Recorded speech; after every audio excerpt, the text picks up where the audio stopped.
N'est-ce pas? Quand le pasteur m'a dit que j'avais 45 minutes, je lui ai dit waouh, c'est beaucoup 45 minutes. Et là, quand je vois ce qui arrive depuis hier et aujourd'hui, je commence à me demander si je n'ai pas menti. Alléluia, le Seigneur est bon, n'est-ce pas? Qui est content d'avoir pasteur Lionel comme son pasteur de vie? Alléluia,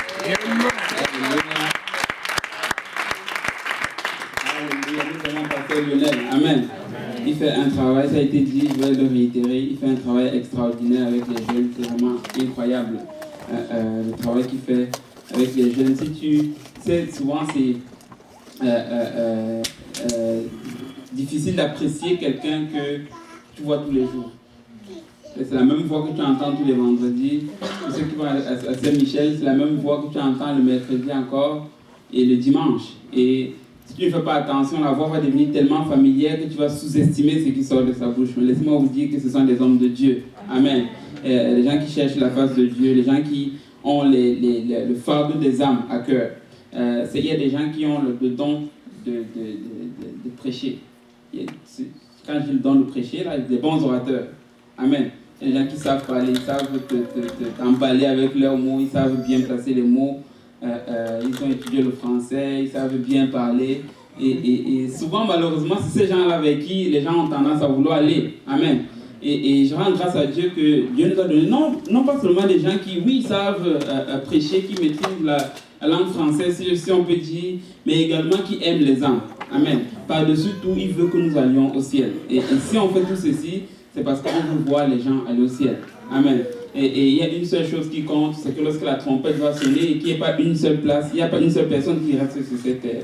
J'aimerais que tous les gens que je vois présentement devant, avec mes yeux, que lorsque la trompette sonne, nous montions tous ensemble.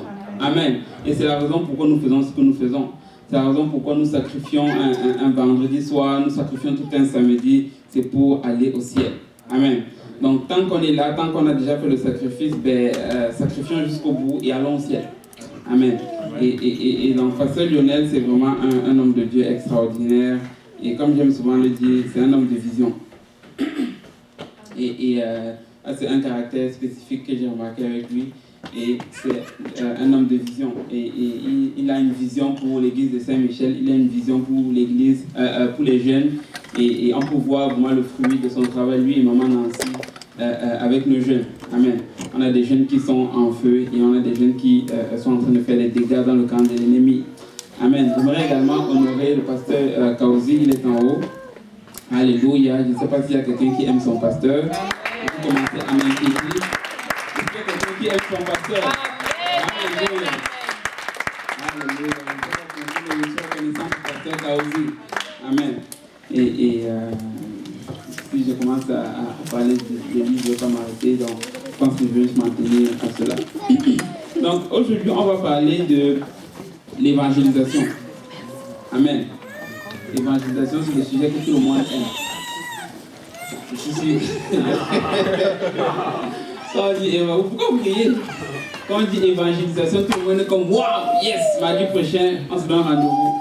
On va sortir, on va évangéliser. Vous riez parce que vous ne croyez pas à ce que je suis en train de dire. Et moi non plus, je ne crois pas à ce que je suis en train de dire. Parce que la vérité est que quand tu entends évangélisation, souvent tu vas avoir tendance à croire que, on dirait que la première chose qui te vient en tête, c'est le frère Pierre. On dirait qu'il s'appelle frère Pierre, il ne s'appelle pas évangélisation. Okay? Quand on entend évangélisation, directement après on met le frère Stéphane. Ou bien on met le frère Achille, je ne sais pas moi, le frère Pascal. Et on pense que c'est juste pour certaines personnes, pour certaines catégories. Mais laissez-moi vous dire d'entrée de jeu, et on va revenir là-dessus, c'est que l'évangélisation, c'est pour tout le monde. Amen. En fait, tu n'évangélises pas, tu n'es pas en train de faire l'œuvre de Dieu. Tu es en train de désobéir à la parole de Dieu. Dieu n'a pas appelé certaines personnes juste à évangéliser et d'autres à chanter. En fait, je n'ai pas vu de m'attirer des troupes, donc j'essaie de dire ce que j'ai dit. Et est-ce que quelqu'un peut me dire où il a vu dans la Bible le ministère du piano? Ah, j'arrive à un moment, moi c'est mon ministère, le piano. C'est ça, c'est là que le Seigneur m'a appelé. Quand je joue, les gens tombent. Quand je joue, Quand je joue, les gens sentent, ils ont des frissons. Quand je joue, les gens se répandent. Il y a un jour, le pasteur Serge m'avait dit quelque chose qui m'avait frappé, j'ai jamais oublié ça. Et il y a une partie, en fait, ce qu'il dit est vrai. Ce qu'il a dit est totalement vrai. Pas qu'il y ait une partie de vérité, ce qu'il a dit est totalement vrai. Un jour, il m'a regardé, il m'a dit, combien de personnes est-ce que tu as déjà gagné au Seigneur en jouant au piano? Et là, le truc m'a choqué. Parce que je savais que le Seigneur m'appelait à gagner des âmes. D'une quelconque façon. Okay? Je ne suis pas en train de dire que le Seigneur m'appelait à être le responsable de l'évangélisation. Non, le Seigneur m'appelait à gagner des âmes, point. Je ne parle pas d'un rôle, je parle tout simplement d'une mission que le Seigneur me demandait à faire. Et là, il m'a demandé, mais combien d'âmes est-ce que tu as gagné en jouant le piano? Et là, ça, c'est toujours resté dans ma tête. C'était comme un choc. J'ai réalisé qu'il y a plein de choses qu'on peut faire dans la maison du Seigneur et y prendre plaisir, mais ça ne compte pas pour grand-chose en réalité au final. Et je ne dis pas que ce n'est pas important de jouer au piano. Bien évidemment, quand tu montes, il faut que tu aies prié. Hein? Enfin, il faut que tu aies prié. Il faut que tu aies une certaine onction pour que quand tu joues, oui, les gens sont touchés. Mais juste le fait de jouer au piano, là, ça n'accomplit rien en soi. Voyez-vous, le but ultime, là, c'est que les âmes rendent les eaux du baptême et que les âmes deviennent des disciples. Tant et aussi longtemps qu'on ne voit pas cela, tout ce qu'on fait, c'est pour rien. On est juste un club social. Amen. La raison pourquoi nous sommes là, c'est parce que nous voulons remplir ces bancs. La raison pourquoi nous sommes là, c'est parce qu'on veut voir de nouveaux visages. Et l'évangélisation, ce n'est pas juste pour certaines personnes, mais nous sommes tous appelés à évangéliser. Amen. Et lorsque je dis ça, je vois déjà les points d'interrogation dans la tête de certaines personnes. Mais oui, mais moi, je suis timide. Mais oui, mais moi, je suis ici. Mais oui, mais moi, j'habite loin. Et on a toutes sortes de raisons pourquoi est-ce qu'on pense que l'évangélisation, ce n'est pas fait pour nous. Et par la grâce du Seigneur, on va essayer de désarmer toutes ces excuses qui, quant à moi, viennent tout simplement de l'ennemi. Ça ne vient pas de Dieu. Amen. Et Dieu ne va pas demander que tout le monde évangélise s'il pense que certaines personnes ne sont pas faites pour évangéliser. On est d'accord? Et si Dieu demande à tout le monde d'évangéliser, c'est parce que peu importe ton caractère, peu importe ta personnalité, tu peux gagner une âme. Amen. Et ça, c'est l'une des premières choses qu'il faut qu'on réalise. Donc, le premier verset qu'on va lire aujourd'hui, c'est dans Acte 1, le verset 8. Acte 1, le verset 8. Je ne sais pas si quelqu'un peut m'aider à la lecture. Acte 1, verset 8. On va lire rapidement. Est-ce que quelqu'un peut donner le micro à la sœur Emmanuela?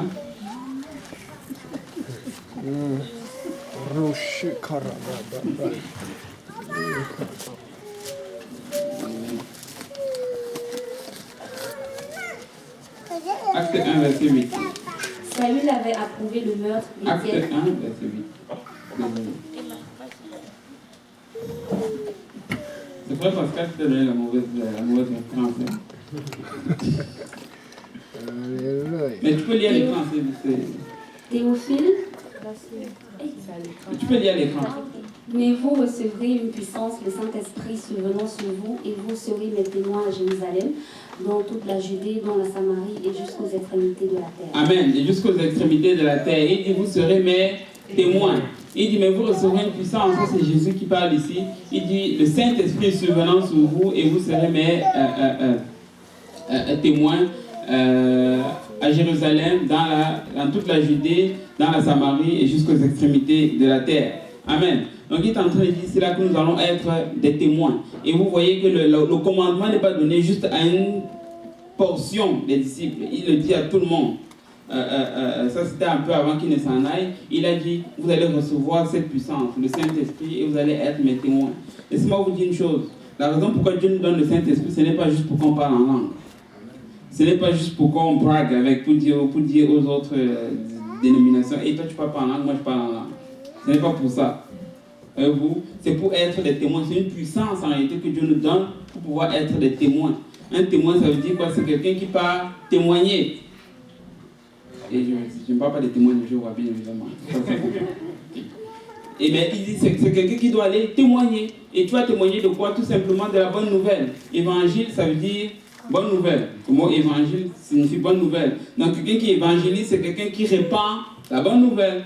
C'est tout simplement ça, la définition de l'évangélisation. Mais c'est pour tout le monde. Nous sommes tous appelés à témoigner. Nous sommes tous appelés à à partager la parole de Dieu, à raconter notre témoignage. Qu'est-ce que Dieu a fait pour nous, comment est-ce que nous sommes parvenus au salut. Et c'est tout simplement ça que le Seigneur nous appelle à faire. Je n'ai pas la même note, mais je vais me laisser aller un peu. Et souvent, on se demande, mais je ne peux pas évangéliser parce que je ne sais pas quoi dire lorsque je vais sortir, rencontrer les gens. Est-ce que certains se sont déjà posé cette question? Je ne sais pas qu'est-ce que je vais dire aux gens lorsque je vais sortir. Ce sont une question qu'on se pose. Raconte ton témoignage. Raconte ton témoignage. Raconte ce que Dieu a fait pour toi. Juste ça, des fois, là, ça peut amener certaines personnes à changer, à poser plus de questions. Et des fois, ça va juste être une porte ouverte que tu vas créer. Et puis, ça va engendrer en réalité une conversation qui va finalement faire en sorte que tu prêches l'évangile à la personne. Mais nous avons tous quelque chose à dire. Et si le Seigneur fait quelque chose pour toi, ça t'enlève toute excuse de ne pas évangéliser. En fait, si le Seigneur n'a jamais rien fait pour toi, là, peut-être que tu peux dire que tu n'évangélises pas parce que tu n'as rien à témoigner. Mais si tu es dans la maison du Seigneur, c'est parce que le Seigneur t'a sauvé. Et juste ton expérience du salut, là, ça vaut la peine que tu le partages avec quelqu'un. Et donc, l'évangélisation, ce n'est pas juste pour certaines personnes, ce n'est pas juste pour un groupe de personnes, ce n'est pas juste pour les gens qui sortent le mardi, ce n'est pas juste pour le frère Pierre ou le frère Achille, mais c'est pour nous tous. Nous devons tous trouver un moyen d'évangéliser à notre façon. Une autre chose, c'est que l'évangile, quand on entend parler d'évangélisation, là, souvent on pense au mardi, n'est-ce pas? On pense au mardi soir. Mais laissez-moi vous dire qu'il ne s'agit pas juste du mardi soir. Dieu ne nous appelle pas juste à évangéliser. En réalité, il n'y a pas de mardi dans la Bible. Il n'y a pas un verset dans la Bible qui dit que vous sortirez évangéliser le mardi sur la rue chez vous ou quelque chose. C'est juste qu'on a décidé de trouver un jour en tant qu'église où on sort en commun pour évangéliser. Mais le lundi, c'est un bon jour pour évangéliser. Le mardi, c'est un bon jour pour évangéliser. Le mercredi, c'est un bon jour pour évangéliser. Le mercredi, le jeudi, le vendredi, le samedi, le dimanche. Tous les jours sont des bons jours pour évangéliser. En réalité, je vais vous choquer avec quelque chose. Savez-vous quel pourcentage à peu près de gens sont venus à l'église suite à l'évangélisation du mardi? Ça, j'ai déjà posé la question à certaines personnes. Est-ce que quelqu'un veut s'essayer? 50%. Ok, quelqu'un dit 50%, 30%, 80%. Qui dit mieux? 5. Ouais, eux là, ne nous découragent pas quand même. Je peux éviter mon groupe de Madou. Ouais, ok, donc j'ai 50%, j'ai 80%, 90% même.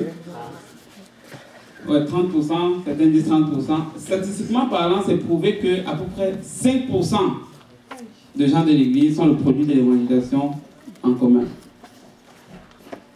5%. Maintenant, ne me comprenez pas de travail. Je ne suis pas en train de dire que les sorties qu'on fait en groupe, là, ça ne sert à rien. C'est quand même 5%. On va aller le prendre, le 5%. Amen. C'est mieux que rien. Mais le point que j'essaie de faire ici, là, c'est que nous devons maximiser sur les gens que nous rencontrons tous les jours. C'est là que tu as le plus grand potentiel en réalité de gagner quelqu'un. C'est ton collègue de travail que tu vois tous les jours et qui ne peut pas se dissocier de toi. C'est que quand tu rencontres quelqu'un dans la rue, là, il va te dire, je veux rien savoir de ton affaire. Et puis il va partir. Ça, c'est s'il est poli. S'il n'est pas poli, il ne te répond même pas. Bien encore pire, il prend un bâton pour te frapper. Il peut te frapper. Vous riez, mais ça m'est arrivé. Je suis arrivé au métro Sherbrooke. Non, c'est pas le métro Honoré-Beaugrand. Il y avait un monsieur qui était assis, tu l'approches gentiment. On est des Africains, un vieux, tu l'approches avec respect. Bonjour monsieur, comment ça va? Est-ce que je peux avoir 2 minutes longtemps? Je vais te frapper! Il a sorti littéralement le bâton. Et là, je suis parti, j'ai fui. Mais pas en courant là, mais j'ai fui. Et tu rencontres de tout à l'évangélisation. Mais le truc, c'est que quelqu'un comme ça, c'est sûr que tu ne vas pas nécessairement le revoir. Et puis là, ça s'arrête là. Mais mon collègue de travail, il a beau dire non aujourd'hui, demain, je vais revoir son visage. Il va me revoir. S'il veut garder son emploi, il n'aura pas le choix que de me voir. Donc, on est poignés ensemble. Tu vois? Et tant que je le vois et qu'il y a une occasion, je vais chuter la parole de Dieu. Voyez-vous, et ça fait que directement le contact devient différent, il est plus permanent. Et juste un petit conseil en passant, c'est que des fois il faut bâtir à long terme. Souvent tu regardes quelqu'un, tu dis ok, tu veux gagner la personne au Seigneur, et c'est noble. Mais souvent on manque de sagesse. Et tu vas le premier jour, tu chutes toutes tes cartes, et puis la personne te déteste, et puis la personne te raye, en réalité, de salisse. Mais souvent, quand tu réalises que tu vas voir la personne tous les jours, si c'est quelqu'un au travail ou bien à l'école, mais bâtis plutôt sur une relation à long terme. Commence d'abord par briser les barrières, rentrer dans le cercle intime de la personne, devenir son ami, et là, la personne va être plus prompte à écouter ce que tu lui dis. Et voici ce que nous on faisait lorsqu'on était à l'université. Et à un moment donné, je me demande si on était même encore normaux. Ça, c'est avec Pasteur Julien et le Pasteur Bou. Quand on rencontrait les gens, la première chose qui venait dans nos têtes, c'est dans à peu près tel nombre de temps, il faut que cette personne finisse à l'église. On trouvait tous les moyens pour évangéliser la personne d'une quelconque façon pour que la personne vienne à l'église. Certaines personnes est passées par le soccer. Des fois, on allait même faire la patinoire et tomber là-bas comme des bons Africains sur la patinoire, juste pour gagner des âmes. On trouvait toujours une excuse pour devenir amis avec les gens et finir par les gagner. Et devinez quoi? Ça a marché. Ça a fonctionné. La sœur Rebecca peut vous en témoigner. Ça a fonctionné. Et tu bâtis juste sur les trucs à long terme. Et j'aimerais juste donner un petit conseil, vu que je suis en train de m'adresser aux jeunes qui sont pour la plupart encore à l'école. Fais attention à ton témoignage. Amen. Faites attention à votre témoignage. Ne t'attends pas à ce que quand ton ami va faire des bêtises, tu vas faire des bêtises avec lui et puis que le lendemain tu viens lui dire acte 2, 38. Tu vas dire, mais avant de me parler d'acte 2, 38, qu'est-ce qu'on a fait hier? Voyez-vous? Il faut veiller vraiment sur son témoignage. Ce n'est pas parce que tu es à l'école et que Pasteur Lionel n'est pas là et que maman et papa ne sont pas là que tu as je vais dire, un passeport pour faire juste ce que tu veux. Le Seigneur te voit. Amen. Certains d'entre nous, on n'évangélise pas dans notre lieu de travail parce qu'on a foiré notre témoignage. On a gâché notre témoignage. On est des mauvais étudiants. C'est insolent vis-à-vis du professeur. Et ça fait que tu n'as même plus le courage en réalité d'aller parler de l'évangile à quelqu'un. Voyez-vous, il faut faire attention vraiment à tous ces détails. Tu veux mettre toutes les chances de ton côté pour pouvoir chuter la parole de Dieu à un moment donné. Maintenant, j'ai eu à cœur ici d'énumérer un peu certaines faits que j'ai remarquées, ou bien une question que j'ai anticipée, que peut-être certaines personnes ne vont pas poser, mais que certainement qu'ils ont dans leur cœur. C'est pourquoi est-ce que ça semble assez difficile de sortir évangéliser le mardi? Est-ce que quelqu'un s'y a posé la question? Parce que la vérité est que je sais qu'il y en a qui veulent, mais qui ont juste... C'est comme s'ils n'avaient pas le courage, c'est comme s'ils n'avaient pas la force. C'est comme si tu manques du carburant pour sortir. Est-ce que quelqu'un sait de quoi je parle? Soyez honnête. Ok. Donc tu veux sortir, tu sais qu'il faut que tu sortes. Tu n'as pas besoin de prier pour que quelqu'un te convainque qu'il faut que tu sortes le mardi. Tu sais qu'il faut que tu sortes le mardi, mais tu n'as juste pas la force de sortir le mardi. Quand quelqu'un le mardi arrive, je vais rester prier à la maison. Je vais prier pour ceux qui sortent. Oh, déjà une question. C'est bon? Non, c'est pas une question, mais j'allais répondre dans l'autre sens. Oui, est-ce qu'on peut donner un micro à maman Becky? C'est ça.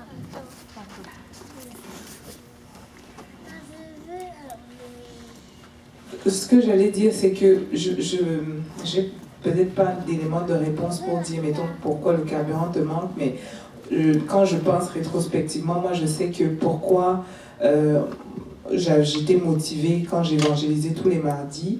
Je sais que l'une des raisons, c'est parce que je savais qu'on allait être nombreux. Je savais que on sera, tout le monde sera là, on sera moins 15, 20. Alors ben, j'y vais aussi, quoi. C'était comme une des motivations. Bon point. Très, très, très bon point. C'est sûr que le fait que plus on est nombreux, plus c'est encourageant. Effectivement. Et il faut juste qu'on redevienne nombreux. Amen. Peut-être que vous allez me lancer les tomates, mais c'est pas grave. Je vois souvent sur WhatsApp, je suis sur WhatsApp, je suis quand même sur WhatsApp, là je ne poste pas souvent, mais je suis là, je vois. Ok, vous mettez les statuts, là je ne réponds pas, mais je vois.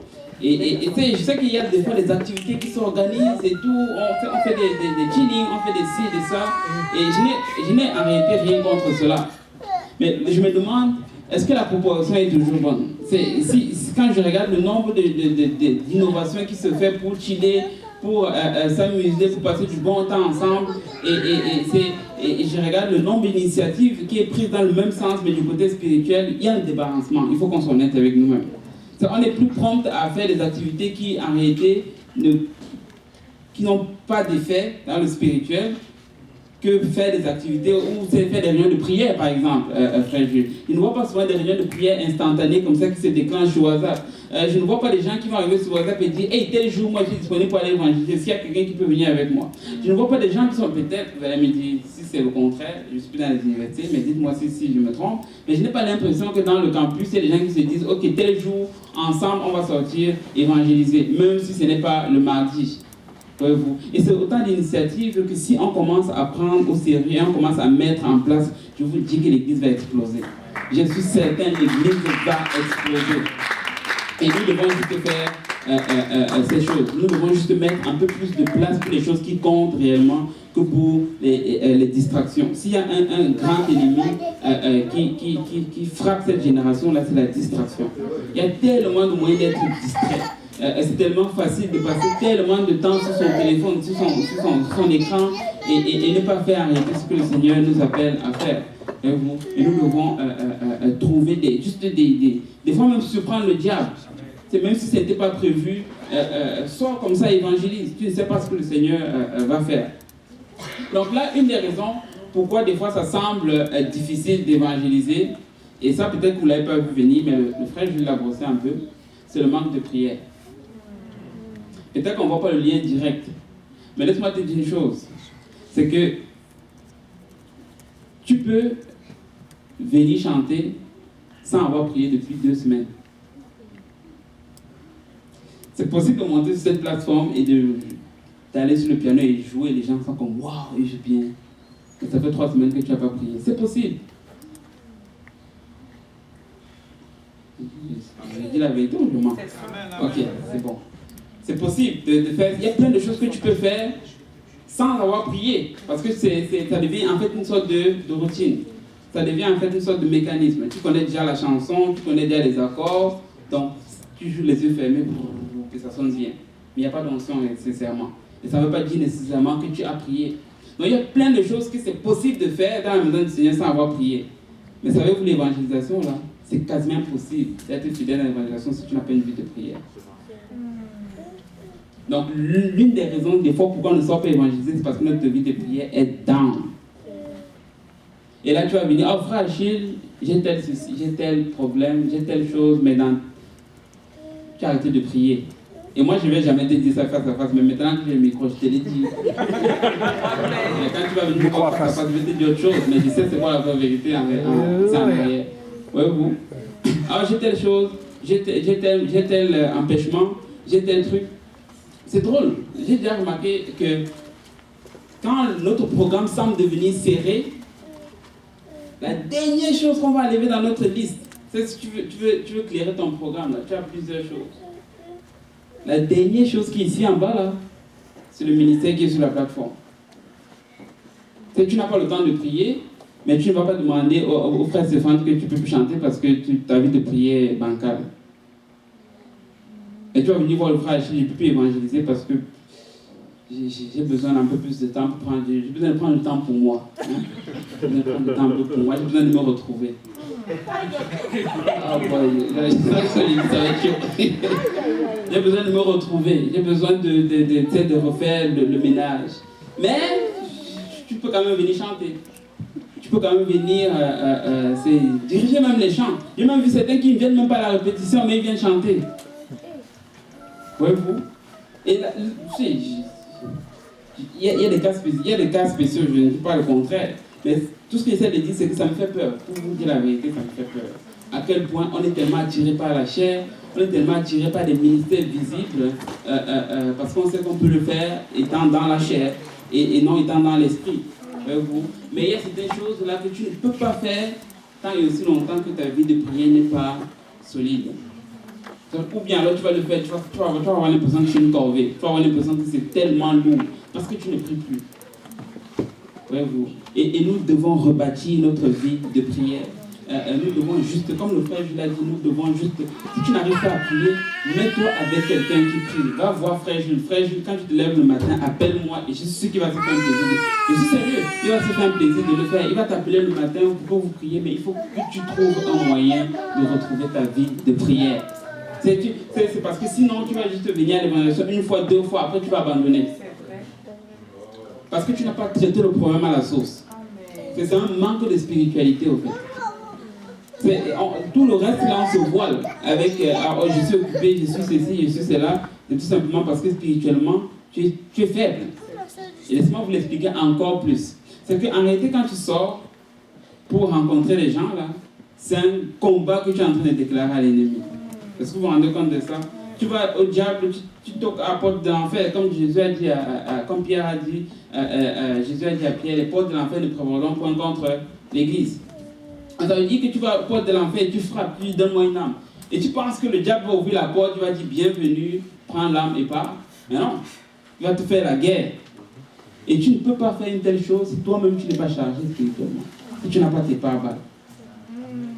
Voyez-vous? Et des fois, la raison pourquoi on se sent désarmé pour sortir évangéliser, c'est tout simplement parce qu'on n'a pas prié. On est vide, on est charnel, on est tout ce que vous voulez. Et la dernière chose qu'on va vouloir faire, c'est aller évangéliser. Mais on peut venir chanter, on peut venir jouer au piano, on peut venir faire toutes les autres choses. Mais jamais on va vouloir évangéliser quand on n'a pas prié. Une autre chose, le mardi, si tu as passé toute ta journée sur Netflix, non, je suis à UPC, pas Netflix. Tu as passé toute ta journée sur WhatsApp. Okay? Tu as passé toute ta journée sur WhatsApp. Tu as regardé les statuts de tout le monde. Chaque minute, tu scrolles pour voir si la sœur telle n'a pas posté un nouvel statut. Si tu vas sur YouTube, après, on dirait que tu t'ennuies. C'est devenu une maladie cette affaire de téléphone. Okay? Tu passes toute ta journée sur WhatsApp. Ne te surprends pas qu'à 17h, tu n'as pas envie d'aller évangéliser. En fait, je vais te dire ce qui va arriver à 17h. Tu vas sentir la culpabilité et tu vas dire, il faut que j'aille prier. Et ce n'est pas une prière parce que tu veux chercher la face de Dieu, c'est pour enlever la culpabilité. Et là, tu vas appeler frère Agile. Frère Agile, aujourd'hui, je ne me sens pas bien. Je ne peux pas vraiment sortir, évangéliser parce que... Et là, frère Agile, c'est ce que frère Agile va dire. Frère Agile va dire, ok. Mais frère Agile sait exactement c'est quoi la raison en arrière. Et il faut juste que nous traitons le problème à la source. La Bible dit, je pense dans le livre de Matthieu, et je n'ai pas beaucoup... Mais Matthieu 12, verset 29, on va le lire. Matthieu 12, verset 29, si on peut le mettre rapidement. Juste pour illustrer ce que je viens de dire.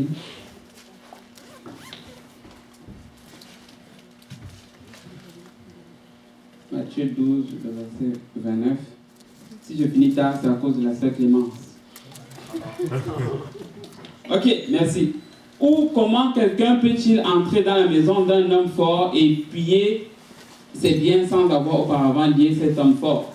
Autrement, alors seulement, il pillera sa maison.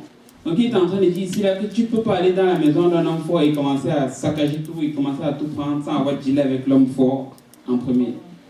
Maintenant, le truc c'est que lorsque nous sortons dans les rues, on est en train de déclarer la guerre à l'ennemi. On est en train d'aller essayer d'arracher des âmes dans la maison de l'ennemi. Mais ce que le verset est en train de dire, c'est qu'il faut que tu prennes d'abord le temps de lier l'ennemi dans la prière avant. Il fut un temps où, le pasteur peut témoigner, où on sortait évangéliser sans... On arrivait, on priait 5 minutes, puis on partait. Et puis à un moment donné, le Seigneur nous a parlé pour nous dire, l'évangélisation sans la prière, ça ne marche pas. L'évangélisation et la prière, les deux vont ensemble. Et croyez-moi, mais je n'ai pas donné mes notes au frère Jules, mais il a dit littéralement des phrases qui sont écrites dans mes notes. Tu vois. Et ça prend de prier, ça prend de se recharger, de frapper d'abord l'homme fort dans la prière avant de sortir évangéliser.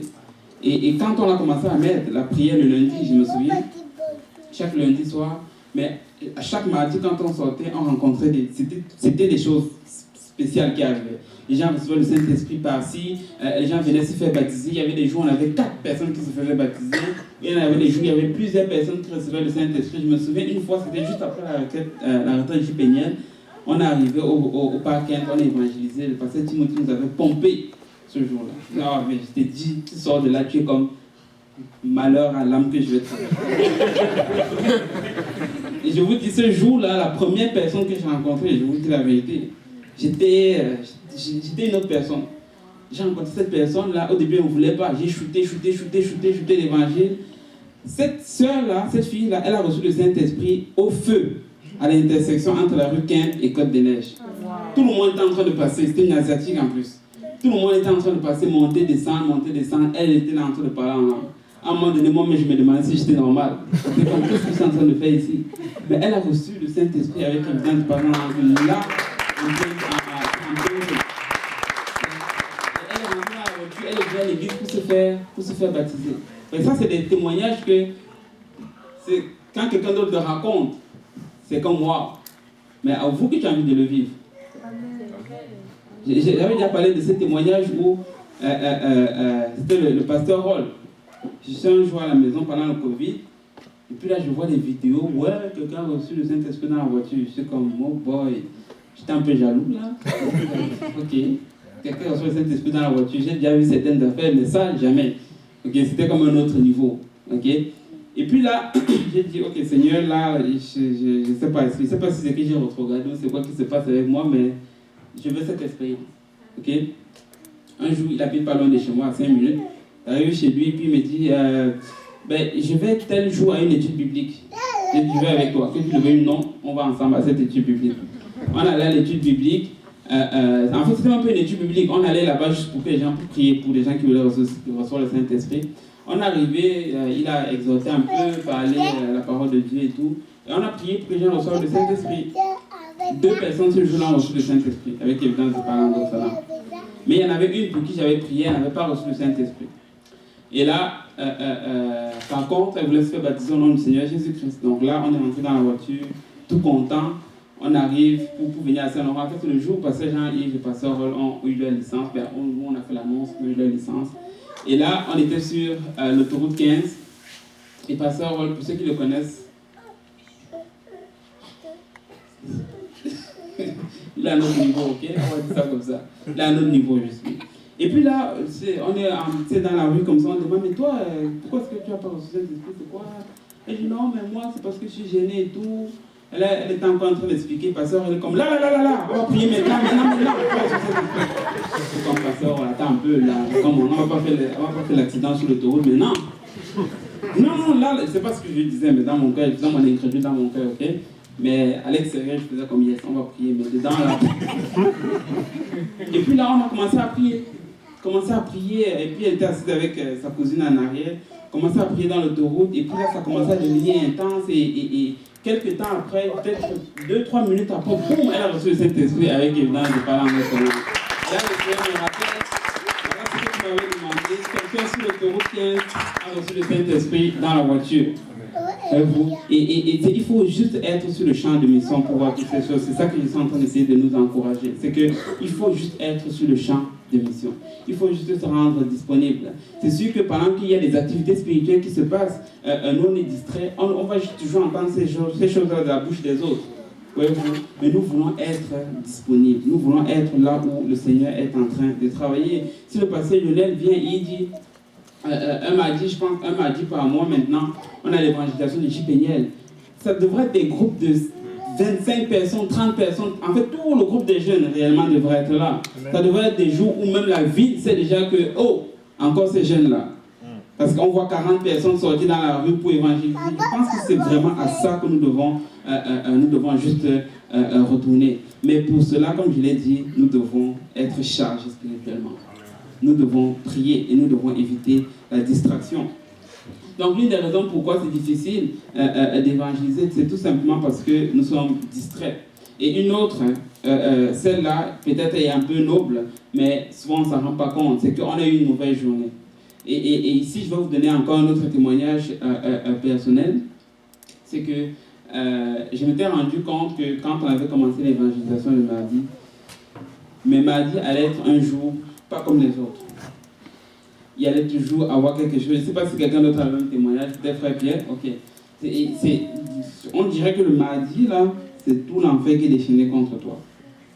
tu vas sortir le matin, tu vas te blesser, je sais pas, tu vas arriver au travail, on va vouloir te virer. Je sais pas, c'est toujours une journée bizarre. Et au début, je ne faisais pas le lien. Après le mois, j'ai dit, mais attends, il y a quelque chose, Puis je regarde ma femme, je lui dis, mais est-ce que tu as remarqué que le mardi, il y a toujours quelque chose de bizarre qui m'arrive? Et c'était effectivement le cas. Et ça commence le matin jusqu'à la fin de la journée. Tu as une journée pourrie, mais vraiment pourrie. Tu essaies de faire tes choses au travail, ça ne marche pas, tu ne comprends pas. Jusqu'à un moment donné, je me suis dit, ok, diable, c'est bon, je te connais déjà. Tu peux gâcher ma journée comme tu veux, mais tu sais quoi, à 18h, je vais évangéliser. Point final. Et il faut juste être conscient que le diable ne va pas te laisser faire cela juste comme ceci. Tu vas avoir de l'opposition. Et qui t'a dit que le diable va t'encourager à évangéliser?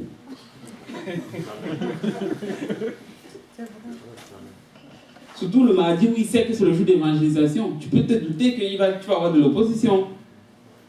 Tu vois, oh j'ai eu tel imprévu, oh j'ai eu machin truc. Oui, les imprévus, je ne dis pas le contraire, mais ça peut pas être à tous les mardis quand même. Nous devons juste être conscients qu'il y a un effort supplémentaire à faire si nous voulons être fidèles dans l'évangélisation.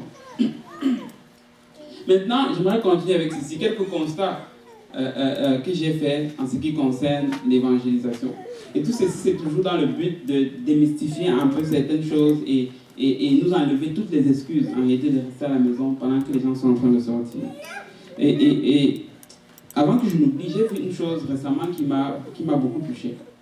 J'étais allé une fois au groupe de Saint-Michel pour, je ne sais pas ce que j'allais faire là-bas, mais on avait fini ici, puis je me suis dit, on a fini un peu plus tôt, puis je me suis dit, je vais aller là-bas, voir comment ça se passe. Et comme le Seigneur sait faire des choses, ce jour-là, il y a quelqu'un qui s'est fait baptiser dans le Seigneur Jésus-Christ, et c'était incroyable. Mais ce que j'avais vu ce jour-là m'avait beaucoup frappé. Il y avait le frère Pierre qui était là avec sa fille Chélie, c'était en hiver. Et là, tu vas voir le frère Pierre qui est à un arrêt d'autobus. Il est en train d'essayer de plaider avec une dame qui combat la parole de Dieu. Il va essayer, il va donner les versets bibliques, il va user de patience, enseigner. La petite Chélie est là dans ses bras, en hiver. Et là, je regarde ça, je dis waouh. Si lui fait ça, je n'ai pas d'excuse. Je ne peux pas dire que je ne vais pas sortir évangéliser. Lui, il sort avec sa fille. Okay? Elle est encore toute petite là, en hiver. Et là, j'arrive ici. On est en train de parler de l'évangélisation et certaines personnes me demandent si ça, est-ce qu'on peut accommoder, si machin, truc. J'ai dit, écoutez, si vous voulez vous accommoder vous-même, vous pouvez vous accommoder, mais moi je ne peux accommoder personne parce qu'à un moment donné, ça devient injuste. Je ne peux pas voir certaines personnes qui sortent avec leurs enfants évangélisés et puis moi je vais accommoder d'autres personnes qui n'ont pas d'enfants. Ce n'est pas juste. À un moment donné, même, le Seigneur peut même te réprimander à cause de cela. Voyez-vous? Et c'est juste pour dire que nous voulons payer le prix. Nous voulons payer le prix. Et ne regarde pas juste ta situation. Des fois, si tu regardes ta situation, c'est facile de dire « Ah, je ne peux pas évangéliser à cause de X, Y, Z. » Mais as-tu considéré les autres qui sont évangélisés? Ils auraient pu mettre aussi d'autres choses dans leur programme. Ah oui, ils auraient pu mettre d'autres choses dans leur programme. Ils auraient pu décider d'aller faire une sortie avec leurs enfants, glisser sur la neige, faire tout ceci. On a tous des choses à faire, en réalité, le mardi. Mais c'est juste que nous devons prendre la décision que nous allons mettre les âmes au centre de tout ce que nous faisons. Et là, je vais justement toucher un autre point. C'est que l'une des raisons pourquoi on n'évangélise pas, c'est tout simplement parce qu'on a perdu en réalité le fardeau des âmes. On a perdu le fardeau des âmes. Et ça m'amène à mon prochain point. Un constat que j'ai fait, c'est que la plupart des gens souvent qui évangélisent, vous savez c'est qui? Les gens qui sont en feu dans l'évangélisation. Peut-être que vous allez être choqués. C'est le nouveau converti.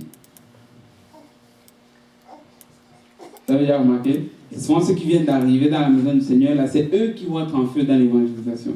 C'est eux qui vont tous les jours, il faut qu'on sorte, il faut qu'on parle, il faut qu'on fasse ici, il faut qu'on fasse des tracts, ils vont venir avec de nouvelles idées. Voyez-vous? Il faut qu'on fasse des tracts, il faut qu'on mette ici, il faut qu'on change ici, il faut qu'on aille dans les métros, il faut qu'on fasse le porte-à-porte, il faut qu'on mette les tracts sur les voitures. Ils vont venir avec de nouvelles choses parce qu'ils sont en feu pour le Seigneur. Mais savez pourquoi ils sont en feu? Parce que l'expérience de leur salut est encore tout frais dans leur tête. Ils sentent encore l'odeur de l'enfer. Le Seigneur les a arrachés de l'enfer. Le Seigneur les a arrachés du feu. Et tout ceci est encore très bien réel. Ils réalisent encore à quel point Dieu a été bon envers eux de les sortir de la boue pour les amener dans son admirable lumière. Et c'est pour ça que quand ils regardent tout ça, ils réalisent en réalité la grandeur et la bonté de Dieu et ils disent « Je ne peux pas me taire ». Je me souviens les premières fois qu'on sortait évangéliser avec Pasteur Lionel et Pasteur Abou, l'une des choses qui revenait souvent dans notre bouche quand on était à l'Université de Montréal, c'est quand on ne savait pas trop comment commencer. Le sujet avec quelqu'un, on a toujours dit hey, on vient de rencontrer le Seigneur, c'est vraiment très bon ce qu'il a fait pour nous et on aimerait vous partager notre expérience. C'est ce qu'on disait aux gens. Et le Seigneur travaillait, le Seigneur bougeait, le Seigneur touchait les gens vis-à-vis de cela. Mais on a toujours l'impression que plus le temps passe, plus on commence à être distrait par d'autres choses. Ah oui, il faut que je paye ma voiture, il faut que je m'achète une maison parce que le frère Pierre s'est acheté une maison à l'Épiphanie, il faut que je m'achète une maison à l'Assomption, c'est même si à Chibougamou, il faut que je m'achète une maison.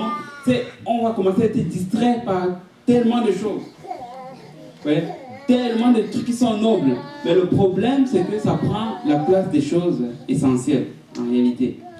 Ouais. Et là, tranquillement, on oublie, on perd en réalité la valeur de notre salut. Et si vous ne croyez pas que c'est biblique, laissez-moi vous donner le passage. Psaume 51, le verset 14. Voici ce que David dit. Il dit, rends-moi la joie de ton salut et qu'un esprit de bonne volonté me soutienne. David est en train de demander à Dieu de lui rendre la joie de son salut. Parce qu'on dirait que quelque part, David avait en fait perdu la valeur du salut de Dieu. Et c'est souvent ce qui nous arrive. Et ça, souvent, ça va être un indice de pourquoi est-ce qu'on ne sort pas évangéliser, ou bien pourquoi est-ce qu'on ne témoigne pas dans notre entourage. Parce que tu as oublié en réalité ce que le Seigneur a fait pour toi.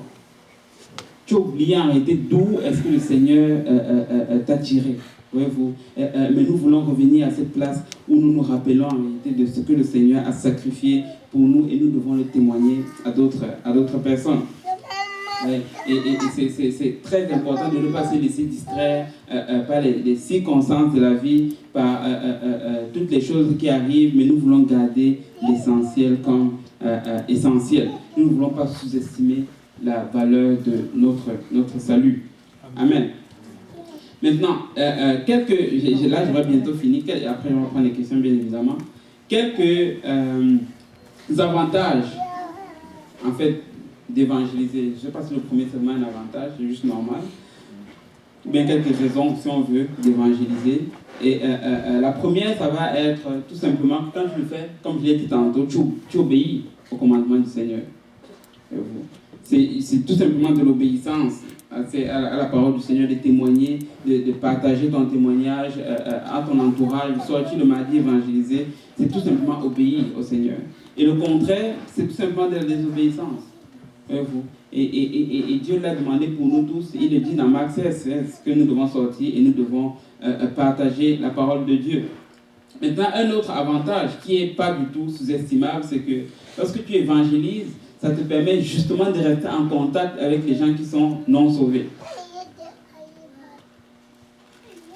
Voici ce que j'ai remarqué, c'est que à force d'être tout le temps concentré seulement sur les gens qui sont déjà dans la maison du Seigneur, les gens qui sont déjà sanctifiés, les gens qui vivent déjà pour le Seigneur, vous savez ce que ça va avoir comme effet? C'est qu'on va commencer à trouver les défauts. Oh, mais la sœur Emmanuela, elle toujours ceci, elle arrive toujours en retard, ou bien elle a fait toujours ceci. On va commencer à trouver très vite les défauts à l'intérieur, parce qu'on est concentré sur nous-mêmes. Mais lorsque tu sors évangéliser, ça te permet de rester en contact avec les gens qui sont à l'extérieur. Et ça fait du bien d'arriver à l'église et de voir les gens qui sentent la cigarette. Ça fait du bien d'arriver à l'église et de voir les gens qui portent des boucles d'oreilles. Je parle des hommes ou même des femmes qui portent des boucles d'oreilles parce que ça montre qu'il y a du travail à faire. Ça montre que l'église est en réalité en train de bouger. Mais tant et aussi longtemps que tu n'es pas porté vers le salut des âmes, tant et aussi longtemps que tu n'es pas porté vers l'évangélisation, tu ne vas pas être allumé à toutes ces choses-là. Tu vois, tu vas être juste concentré sur l'interne et tranquillement tu vas commencer à trouver des problèmes à gauche, à droite et soudainement tu vas commencer à trouver que tout ceci est lourd. Mais c'est tout simplement parce que tu n'es pas impliqué dans le business des âmes. Et je pense que ça a été dit hier. C'est tout simplement parce que tu n'es pas impliqué dans le business des âmes. Et nous devons être impliqués d'une quelconque façon. Et ce n'est pas nécessairement le mardi, mais à notre lieu de travail, nous voulons être des témoins et nous voulons évangéliser. Donc ça, c'est un autre avantage, c'est que ça nous permet de rester en contact avec les non-sauvés. Maintenant, laissez-moi vous donner juste quelques petits conseils pratiques avant qu'on ne passe à la période et des questions. Ceux qui sont dans les universités et dans les campus d'école ou les cégeps et ainsi de suite, laissez-moi vous dire que vous avez un potentiel incroyable. Les universités, là, c'est juste un potentiel incroyable. Il y a tellement de potentiel dans les universités. Et nous voulons juste nous saisir de cela. Et des fois, on ne le réalise pas. Mais beaucoup d'entre nous ici là, sont le produit de l'évangélisation dans les universités et des études bibliques dans les universités. Le frère Saint-Plus est témoin. La sœur Carole, elle c'était à l'université. La sœur Jessica, c'était l'université. La sœur Agnès, c'était l'université. Il y a tellement de gens que c'était... même la sœur Nancy, c'était l'université, si je me souviens bien. La sœur Segnatou, la sœur Oumou, la sœur Jaël. Tellement de gens que ce sont les produits de l'évangélisation dans les universités. Et je me souviens, à cette époque-là, comme je le disais tantôt, quand on allait à l'université, c'était pour étudier, mais surtout aussi pour rencontrer des âmes et les évangéliser. Il n'y avait pas d'amitié qu'on créait juste pour rien. Si on se rapprochait de quelqu'un, c'était parce qu'on voulait gagner la personne au Seigneur. Mais nous ne voulons pas gaspiller ce potentiel-là. Et je ne dis pas que c'est le seul, mais je crois que l'un des plus grands potentiels en réalité d'évangélisation que nous avons se trouve dans nos campus. Et je pense que le pasteur Lionel avait déjà parlé de ça là. Si tu veux démarrer une étude biblique dans ton campus, fais-nous signe. Nous sommes prêts à venir dans les campus et enseigner des études bibliques et à juste même évangéliser. Mais nous voulons prendre ce potentiel-là, nous voulons prendre cette opportunité-là pour gagner des âmes. Et je vais vous donner un autre témoignage. C'était une fois, j'étais à l'université, et puis c'était les examens finaux. Et moi, j'ai étudié en informatique, pour ceux qui ne savent pas. Et donc, c'était la veille d'un examen, et c'était un cours qui était reconnu pour être difficile. Si ma mémoire est bonne, c'était pour éviter statistique. Et donc là, j'étais en train d'étudier avec mon ami la veille. On était en train d'étudier, bosser. Et là, à un moment donné, ça ne rentrait plus. Okay? Ça, j'ai bossé pendant longtemps, puis ton cerveau, et ça durait. Et puis là, j'ai dit à mon ami, écoute, tu sais quoi, pour moi, je dis, c'est fini, je ferme mes cahiers et je pars. Il me dit, tu pars où? Je dis, mais je m'en vais évangéliser. Il me dit, il est fou. On a examen final demain, c'est prépa stat. Ce n'est pas économie, sans offense. C'est pas un cours facile, mais c'est un cours peut-être pour être compliqué, pour être difficile. Et puis là, je dis non, moi je m'en vais évangéliser parce que c'est l'heure d'évangélisation, je vais aller évangéliser. Et puis là, je sors, et puis je m'en vais évangéliser. Lui, il était sûr que c'est fini, que j'ai coulé le cours et tout. Je m'en vais faire mon évangélisation. Le lendemain, le soir, je rentre à la maison, je dors, je me réveille le matin à 4 heures pour étudier. Et souvent, parce que quand on parle de tout ceci, on pense que les gens pensent qu'on est en train de dire qu'il ne faut pas étudier. Okay? Tu te lèves à 10h du matin, bref. Donc, je me réveille à 4h du matin, je commence à faire les épreuves, je commence à bosser, et ainsi de suite. Et puis là, j'arrive à l'université, devinez quoi? 20% des 100% qui étaient donnés dans l'épreuve, là, c'était l'épreuve que j'avais traitée à 4h du matin. Ah, je prends mon stylo, j'écris mon affaire, puis je sors de là, boum, je sors tout fier, et puis mon ami avec qui j'étudiais me dit, mais comment c'était difficile, hein? Je dis, parle pour toi. C'était difficile pour toi, moi c'était pas difficile. C'était pas difficile, moi c'était bon. Et puis là, j'ai fini mon cours avec une bonne note. Mais lui, il arrivait juste à peine. Ouais, pourquoi? Parce que le Seigneur m'a tout simplement back-up. Et là, je suis en train de m'en aller quelque part. J'entends souvent dire ceci. Ah, je ne peux pas évangéliser parce que j'étudie. J'étais à l'université. Va dire ça à quelqu'un d'autre. Ah, je ne peux pas évangéliser parce que j'ai beaucoup de cours. Moi aussi, j'ai eu des cours. Va dire ça à quelqu'un d'autre. Et je me souviens, parce que le nez va se rappeler, des fois, on finissait l'étude biblique avec Pasteur Yannick, chez Pasteur Yannick d'ailleurs, Pasteur Kausi qui enseignait. On finissait, ce jour-là, on avait fini presque à minuit. On avait pris la grande dame, la voiture du Pasteur Yannick, la voiture rouge, C'était une voiture...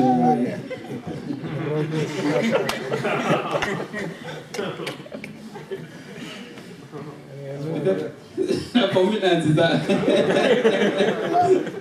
C'était la Formule 1. Si tu voyais la voiture, là, tu allais dire, wow, boy. On pouvait nous prendre pour des kamikazes des fois avec ce genre de voiture-là. On prend la voiture à presque 1h du matin, minuit, on arrive à l'université. Après l'étude publique, hein, on avait commencé l'étude publique à je ne sais quelle heure, on avait fini presque vers minuit, presque 1h. On prend la voiture, on va à l'université, c'était la période des examens. Hein? La période des examens. Mais on n'a pas manqué l'étude publique. On arrive, on commence à bosser. Ça, c'était à Poli. Lui, il était à Poli, moi, j'étais à l'UDM. On bossait. Et le cours que je bossais, ça s'appelait infographie. L'un des cours les plus difficiles de l'université, pour ceux qui sont en informatique, là, c'était... Des fois, je me demandais, c'est quelle malchance qui m'a pris d'aller prendre ce cours-là, en réalité. Surtout que c'était un cours optionnel, c'était même pas un cours obligatoire. Mais je suis allé le prendre. C'est pas ce qui m'est passé par la tête. Et ça, c'est le genre de cours où on avait commencé, on était à peu près 20-25. Après l'examen intra, on était 6. Et là, j'arrive ce cours-là, c'est ce genre de cours où il y a des gens qui, le professeur pose des questions. Moi. Il lève la main, il répond. Moi. Lui, il comprend. Pour moi, c'était un cours qui ne faisait pas de sens. Ça faisait du sens pour les gens qui ne sont pas normaux, mais pour les gens qui sont normaux comme moi, ça ne faisait pas de sens. Et là, c'est lui, il répondait à toutes les questions, tout. Et puis là, j'ai dit, ok, c'est bon. J'ai les travaux TP, travaux pratiques à faire à la maison. Je vais faire avec lui. C'était un binôme. J'ai trouvé un binôme. Il m'approche de mon binôme français. Il dit, ouais, comment ça va? Il dit, oui, ça va. Il dit, on peut faire ensemble? Il dit, oui, ok, parfait. Moi, je comptais sur lui pour relever un peu ma note parce que moi, je n'y voyais rien dans ce cours-là. Okay? Et puis là, on fait les TP ensemble. Puis le premier TP, ok, c'est comme ça. L'examen intra, c'était catastrophique. Les gens avaient les 4%. Là, les 6%. Moi, j'étais pas très loin de ça pour ce cours-là. Et là, on finit l'intra. Et puis, il y avait l'autre TP. Puis là, je le cherche. Je dis, je ne le vois pas. Un jour, je le croise quelque part dans le couloir. Je dis, mais c'est comment? Il y a l'autre TP qui est venu. On fait comment? Il me dit, ben, c'est parce que j'ai abandonné le cours. Il dit, je pense que mon cœur a failli tomber dans mon ventre. Si je prends un moment, on dirait que c'est une claque. C'est comme, qu'est-ce qui m'arrive? C'est comme si le monde allait s'arrêter. Et juste pour mettre dans le contexte, là, certaines personnes pouvaient échouer les cours. D'autres personnes pouvaient abandonner les cours. Mais moi, fils de Kamgan, là, je n'avais pas le droit d'échouer en cours. Parce que ma session coûtait $8,000 à peu près. Une session. Donc je ne pouvais même pas m'imaginer prendre le téléphone et dire, papa, j'ai abandonné le cours, j'ai échoué le cours. C'est pas une option. Tu réussis le cours ou tu réussis le cours. C'était une option. C'est tout ce que j'avais comme option. Donc là, je vois les gens qui abandonnent. Même l'intelligent qui répond à toutes les questions, il a abandonné. Mon Dieu, c'est le Seigneur ne m'aide pas ici. Je me souviens le jour là, j'arrive à l'église, j'étais stressé comme pas possible. Parce que ça, je me vois trembler. Il dit, c'est quoi? Qu'est-ce qui s'est passé? C'est quoi? Il dit, parce qu'il y a un coup là, c'est chaud. Si je suis ça, mon père va me tuer. C'est chaud. Il dit, je ne sais pas si je vais réussir ce coup là, c'est compliqué. Il dit, tu penses que le Seigneur veut que tu réussisses? Il dit, ben oui. Il dit, mais va étudier. C'est tes réponses. Je sors de là, je dis, ok, je m'avais étudié. Et donc, je suis avec Pasteur Lionel, à l'université, on est en train de bosser. Et puis là, je bosse. Je me souviens, à un moment donné, au milieu de la nuit, peut-être les 4h, 5h, j'ai mon tout Pasteur Lionel. Je dis, Pasteur Lionel, à l'époque, c'était pas passé encore. Je dis, frère Lionel, je comprends rien. Il dit, fonce. Je comprends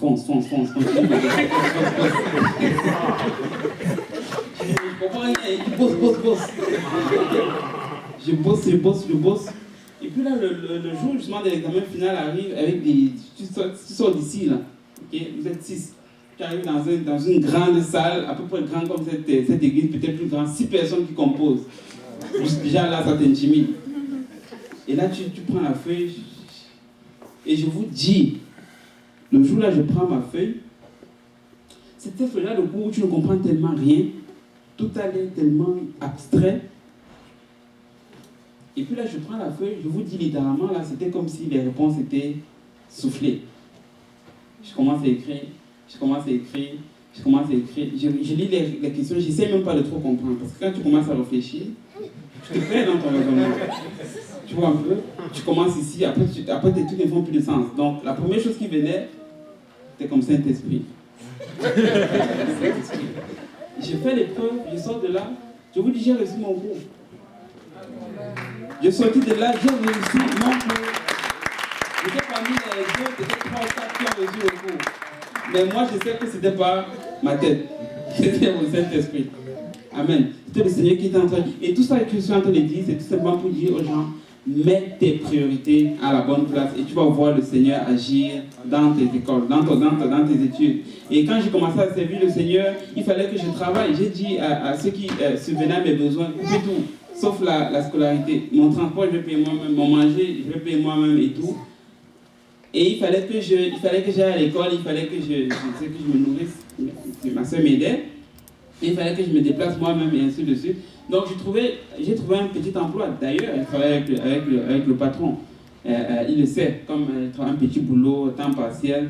Et voilà autant de choses que je faisais pour coller les deux bouts. Mais je vous dis, le Seigneur ne m'a jamais laissé tomber. Et lorsque les gens étaient en train de me regarder, les gens de ma famille spécifiquement qui n'approuvaient pas mon changement pour le fait que je suis venu dans la maison du Seigneur, mais ils étaient en train de dire, il va échouer son bac, justement à cause que l'église. Mais je n'ai pas pris ça comme... Je n'ai pas commencé à avoir peur, paniquer, dire ok, je vais abandonner l'église, je vais d'abord aller virer fou à l'école et je vais étudier. Si tu fais ça juste parce que tu n'as rien compris en réalité. Moi j'ai réalisé que celui qui va m'aider à réussir mon cursus scolaire, mais c'est bel et bien le Seigneur que je sais justement. Donc il a intérêt à être à la première place si je veux réussir mes études. Et donc c'est ce que j'ai fait. J'ai continué à mettre mes priorités à la bonne place. On passait de nuits blanches des fois pour étudier, mais quand il fallait être à l'église, j'étais à l'église. Et je me souviens une fois, j'étais venu à l'église, en fait la veille, le pasteur m'avait dit, je ne veux pas te voir à l'église. Ça vous surprend, n'est-ce pas? Parce qu'il ne voulait juste pas recevoir un coup de fil justement du Cameroun et dire, mon fils a échoué à cause de toi. Donc le pasteur a dit, aujourd'hui, tu as le feu vert, va étudier. Et là, je dis, ok. Mais le dimanche matin, pasteur Jean-Yves, je me lève, je sais comme ce n'est pas vrai que je vais aller à l'école pendant le service. Je n'étais pas capable, c'était plus fort que moi. Donc je suis venu à l'église. Et là, pasteur Kaouzi me voit de loin. Il me regarde. J'essaie de fuir son regard. Et puis là, j'arrive donc pour l'offrande. Là, je ne pouvais plus le fuir. Il me dit, qu'est-ce que tu fais ici? C'est bon, pasteur, après le service, je retourne à l'école. Après le service, je suis retourné à l'école. Voyez-vous? Et le Seigneur a fait. Ça, c'est un témoignage que je suis en train de vous raconter. Je peux vous raconter témoignage après témoignage et après témoignage. Mais tout simplement, le point que je vais amener, c'est mets tes priorités à la bonne place et tu vas voir le Seigneur agir. Tu vas voir le Seigneur agir. Quand c'est le moment d'étudier, étudie. Quand c'est le moment de venir à l'église, viens à l'église. Ne prends pas le temps d'étudier pour jouer aux jeux vidéo. Après, quand c'est le moment de venir à l'église ou bien d'évangéliser, ben là, tu dis, il faut que tu étudies. Les priorités ne sont pas à la bonne place. Voyez-vous? Et c'est super important. Je finis juste avec 3 points. Comment gagner, comment évangéliser sa famille? Certaines personnes se posent souvent la question. La première chose qu'il faut réaliser, c'est que ce n'est pas tout le monde que tu vas gagner avec les mots qui sortent de ta bouche. Le témoignage, il y a certaines personnes que tu vas gagner à arrêter avec ton témoignage, spécialement les gens de ta famille. Les gens de ta famille, ce n'est pas souvent que tu vas aller leur dire acte 238. Tu vas dire acte 238 à ta maman et elle va te dire c'est moi qui t'ai accouché. Tu n'as rien à me dire. Ouais, je ne sais pas dans votre culture comment c'est, mais chez nous c'est comme ça. Tu vois? Donc tu n'as pas le choix que de montrer, d'avoir un bon témoignage. Et justement ça passe également par comment est-ce qu'on fait à l'école. Commence d'abord par ramener les bonnes notes à la maison et tu vas voir que tu vas avoir un peu plus de crédibilité dans ta foi, la foi que tu professes en réalité. Tu vois? Et nous devons veiller vraiment sur notre témoignage. Nous devons être obéissants à nos parents. Nous devons veiller aux mots qui sortent de nos bouches lorsque nous parlons à nos parents. C'est une façon d'évangéliser nos parents. Ne fais pas le têtu à la maison et dire la parole de Dieu dit ceci. Tu es juste en train de blasphémer en réalité la parole de Dieu. Tu vois? Et nous devons veiller sur notre témoignage. C'est de cette façon que nous allons évangéliser notre famille. Maintenant, j'aimerais aussi parler de comment est-ce que tu peux évangéliser sur ton lieu de travail. mais commence par être un bon employé. Ne sois pas celui-là qui arrive tout le temps en retard, ou bien celui qui tout le temps qui triche sa pause, ou bien qui, quand c'est l'heure de travailler, il ne travaille pas, ou bien qui donne des mauvais rendements. Tu vois. Il faut avoir de bons rapports également avec tes collègues.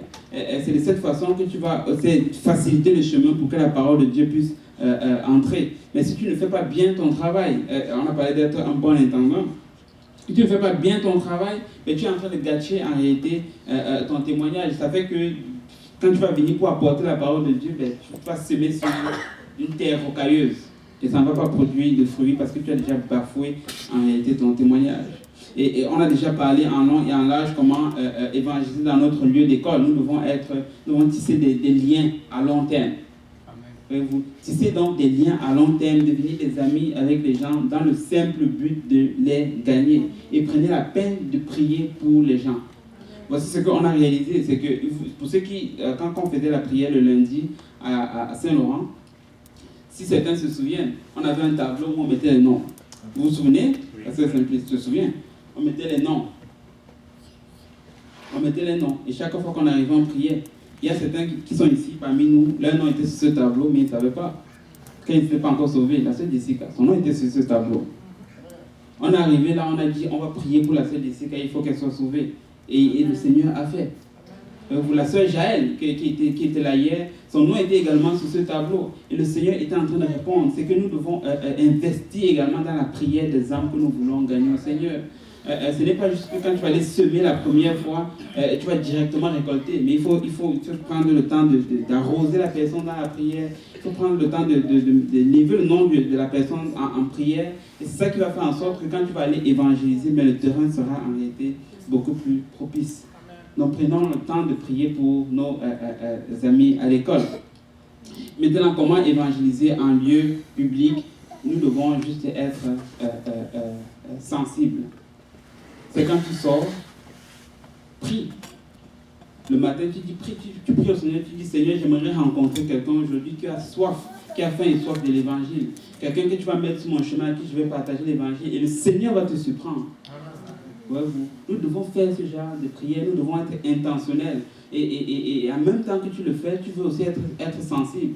Pour que quand le Seigneur va envoyer la personne, bien que tu réalises que le Seigneur est en train de t'envoyer en réalité vers cette personne. Un autre truc que je peux vous donner, c'est lorsque nous sommes dans le métro, ben, tu peux prendre ta Bible, papier, et la lire. Amen. Juste de là, déjà, tu attires en fait l'attention des gens. Et peut-être s'il y avait quelqu'un autour qui cherchait une réponse, la personne peut venir te voir. Et dit, je vois que tu es en train de lire la Bible, peux-tu m'expliquer ceci, ou bien peux-tu me montrer telle chose, je ne comprends pas telle chose, je passe à travers telle situation, peux-tu prier pour moi? Mais nous voulons juste tout le temps être en mode, je veux gagner une âme. Amen. Et je ne dis pas nécessairement qu'il faut toujours se dire, genre quand je mange la pizza, c'est pas de ça que je suis en train de parler, mais nous voulons être le plus sensible possible, de telle sorte que si le Seigneur nous parle à un moment donné, on puisse répondre à l'appel. Amen.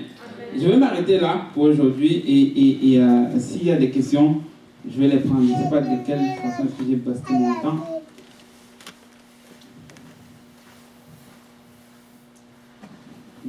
Merci. Pasteur Rachid, j'avais une question concernant la direction, comment évangéliser dans la volonté de Dieu.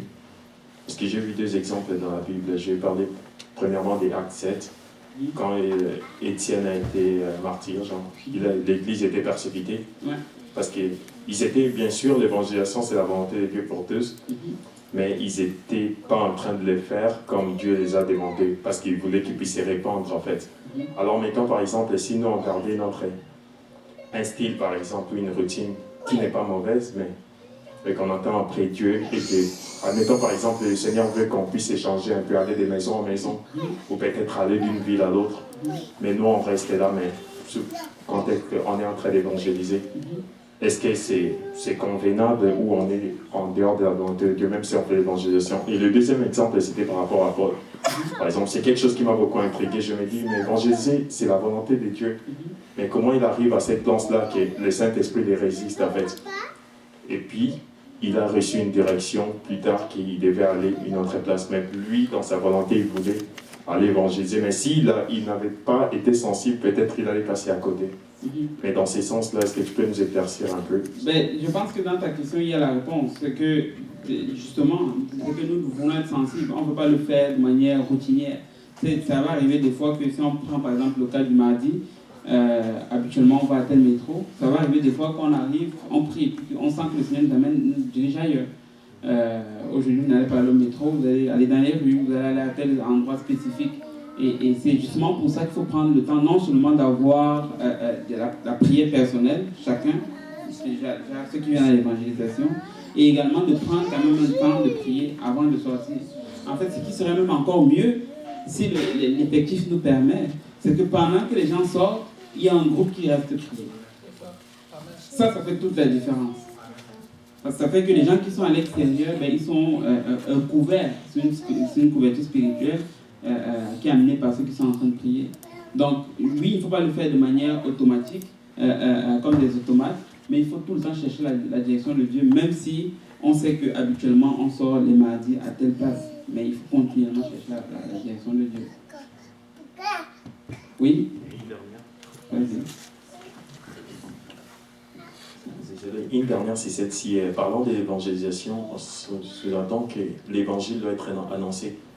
Mais on a souvent entendu que certaines personnes vont dire « Moi, je ne suis pas habile à parler, par exemple, avec des gens qui ont mon caractère, mon attitude. » Alors, les cas des personnes qui vont peut-être être une bonne influence, que Dieu les utilise comme à amener le plus du monde à l'église, mais qui n'ont pas peut-être très bien maîtrisé, par exemple, des versets ou à des références bibliques, mais qui, par la simplicité juste d'amener les gens à l'église comme bien notre église, est-ce qu'on dirait que ça fait partie aussi de l'évangélisation? Bien sûr.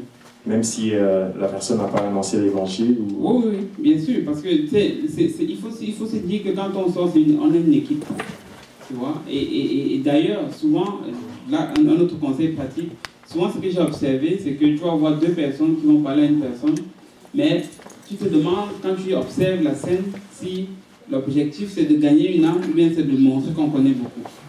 Et tu vas voir un qui est là en train de dire, il faut que tu reçoives le Saint-Esprit parce que c'est écrit dans Romains 8, machin, truc, ceci, Saint-Esprit. L'autre va de l'autre côté, il faut que tu te répandes parce que si tu ne te répands pas, tu vas aller en enfer. Et la même personne est en train de recevoir deux messages qui sont bons, mais qui ne vont pas dans la même direction. Et là, finalement, qu'est-ce qui arrive? C'est qu'on finit par perdre l'âme. Et ce qui est bien, ce qui serait plutôt bien de faire dans ce temps-là, c'est qu'une personne parle, et l'autre personne reste un peu plus en retrait, en priant dans son cœur. Et c'est le but, ce n'est pas de gagner des arguments. Ça va m'arriver des fois, je suis sorti évangéliser et quelqu'un va me dire quelque chose. Je sais qu'il n'a pas raison, mais je vais laisser, parce que je sais que ça n'amène nulle part en réalité. Le but, ce n'est pas d'avoir raison. Le but, ce n'est pas de gagner des arguments, le but, c'est de gagner l'âme. Je préfère perdre des arguments et finir par gagner l'âme. Donc le but, ce n'est pas que je vais montrer tous les versets bibliques que je connais. Et ça fait référence peut-être à ton autre question. Tu peux arriver à ne même pas connaître le verset biblique par cœur et juste parler de la parole de Dieu aux gens, juste donner ton témoignage. Tout ça, ça fait partie également de l'évangélisation. J'ai évangélisé avec Kevin. C'est Kevin le plus grand. Kit. J'ai évangélisé avec lui la dernière fois au métro Côte-Vertu. Il y avait un monsieur qui était tête dur. Je peux vous en dire. Le monsieur resistait. Moi, j'essayais tout ce que je voulais. Le monsieur, il bloquait. À un moment donné, je vois le petit qui est parti. Il shoot. À un moment donné, je me suis mis à l'arrêt. J'ai laissé qu'il parler. Et puis, tu voyais que le monsieur, il avait un peu plus de considération, peut-être parce qu'il était un peu plus jeune. Mais là, je me suis dit, ça ne sert à rien que je continue de m'obstiner avec lui si je vois qu'il est barré et que je vois qu'il y a peut-être une meilleure opportunité vis-à-vis de Kit. Donc j'ai laissé Kit parler. Et ce n'est pas nécessairement qu'il a donné des versets bibliques, mais il a mené des points qui étaient valables. Et tu pouvais voir que le monsieur était calé, était bloqué. Tu vois un peu? Et c'est juste pour dire que le but n'est pas d'aller montrer combien on connaît de versets bibliques. C'est juste que tu veux amener l'âme au Seigneur. C'est vraiment juste cela. C'est important de le garder en perspective. Mais je ne parle pas moi comme de donner des références, mais c'était vraiment juste annoncer l'évangile en toute simplicité. Oui, c'est ça. Des fois, si tu vois qu'il n'y a rien, ben, tu chutes l'évangile, que c'est mort, il est enseveli, il est ressuscité. voilà. Mais il faut toujours être sensible, bien évidemment, à la personne. Et il y a certaines personnes que tu vas rencontrer, tu vas ressentir qu'il faut que tu baptises d'abord, avant d'arriver à acte 2.38. D'autres personnes que tu vas sentir qu'il faut que tu shootes directement. Et encore là, ça revient au même point qu'on a dit, il faut être sensible le plus possible. Amen.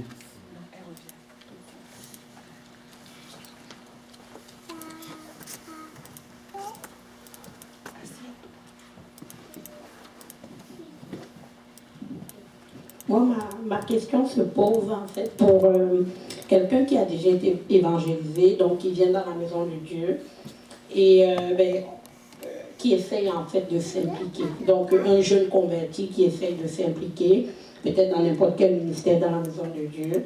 Est-ce que, imaginons que, je vais prendre qui, bon, le frère Stéphane n'est pas là, il est le dirigeant de la chorale, donc la personne vient pour s'impliquer dans la chorale. Et est-ce que la façon, donc je parle de nouveau converti parce qu'il n'est pas encore très solide, il est en train de faire son chemin là pour vraiment s'affermir.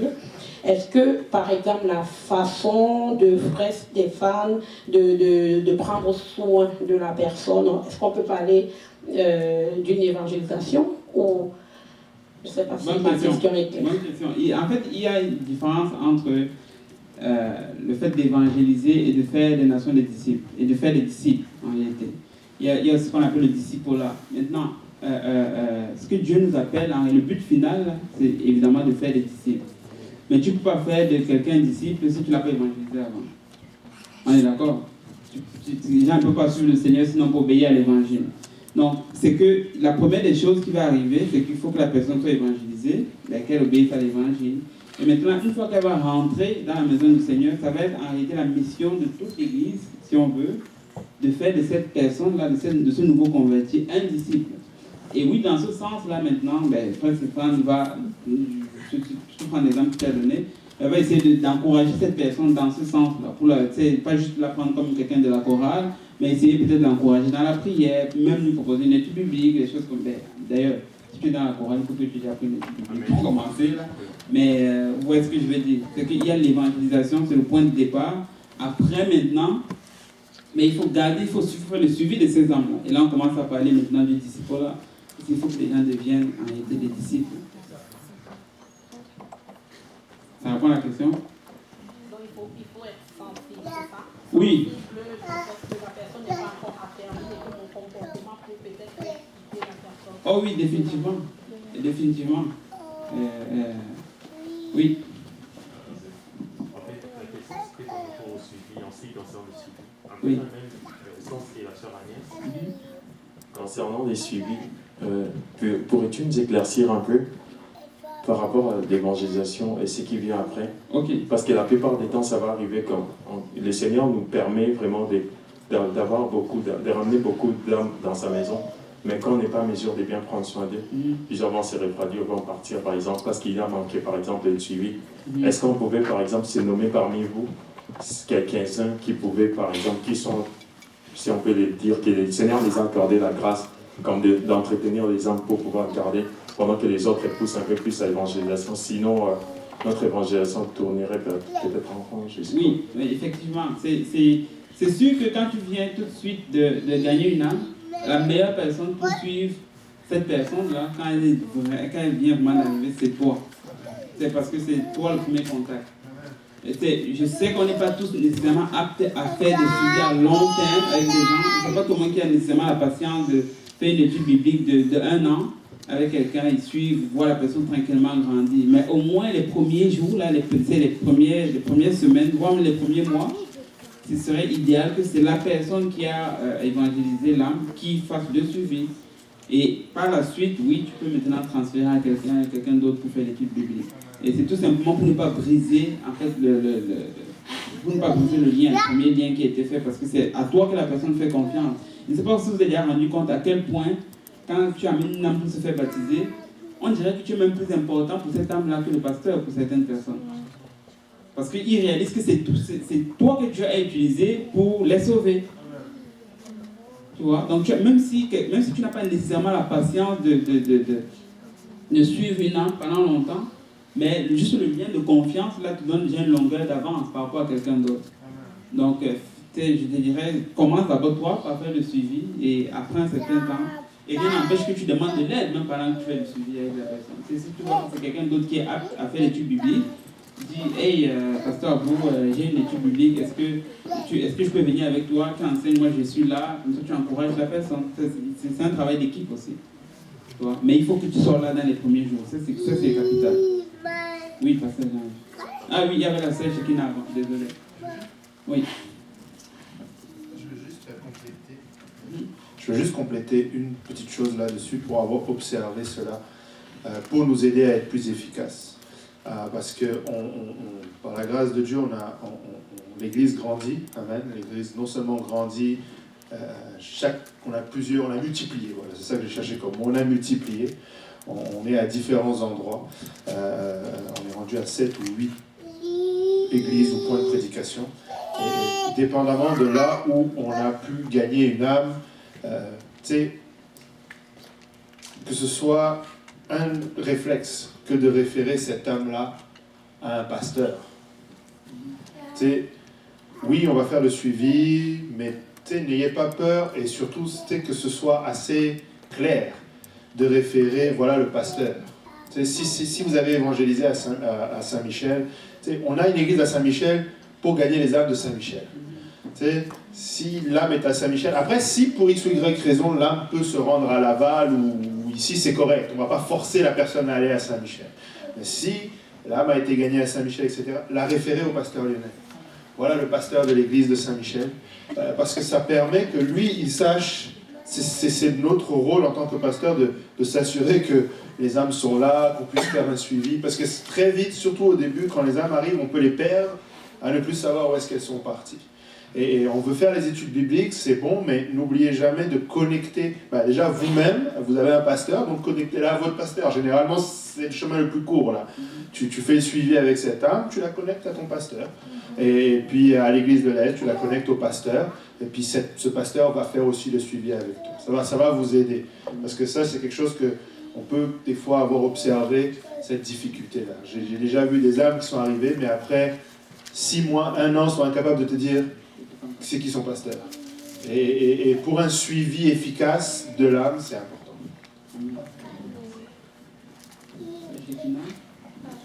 Ma question est à ce niveau. Par exemple, on a déjà parlé de la parole à quelqu'un, on a mis le dispositif en place, c'est-à-dire qu'on a proposé une étude biblique, il y a une personne qui fait l'étude avec la personne, mais en fait, des fois, on est juste fatigué, dans le sens où on est là, on parle, on est là pour la personne, parce qu'on veut gagner l'âme, mais on a l'impression que c'est plus comme si nous on forçait, c'est plus dans un sens. À ce moment-là, qu'est-ce qu'on se dit? On laisse tomber, on prie seulement, de temps en temps on envoie des versets, on reste tranquille dans son coin, ou on persévère, on se dit, on va toujours être là, mais qu'est-ce qu'il y a après ça? Je dirais que tu ne veux jamais être la personne qui ferme la porte, en premier. Si la porte va se fermer, il faudrait que ce soit fait par la personne. Tu vas toujours donner le meilleur que tu peux. Bien évidemment, il faut faire preuve de sagesse, mais tu veux éviter d'être la personne qui ferme la porte en premier. Et tu sais, l'autre chose, c'est que j'ai remarqué ceci aussi avec le temps, c'est que faire une étude biblique, c'est une chose.